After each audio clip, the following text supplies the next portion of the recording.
వీడిని పట్టుకొచ్చారు? బాబుని కొట్టావు కదా, భయపడి పారిపోతావనుకున్నా, కానీ ఇక్కడనే ఉండి నాతో చావడానికి రెడీగా ఉంటావు అనుకోలేదు. మమ్మల్ని అంటే కొట్టినావురా, ఇప్పుడు మా భీమా అన్న వచ్చిండు, చూపించారా నీ ప్రతాపం ఏంటో. నడపాల్సింది మిమ్మల్ని కదరా, భీమానే.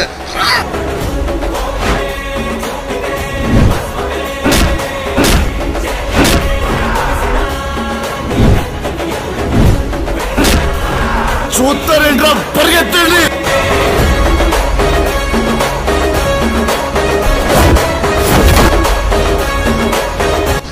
భీమా, ఈ గొడవ ఇంతటితో వదిలేయి, నీకు మంచిది నాకు మంచిది.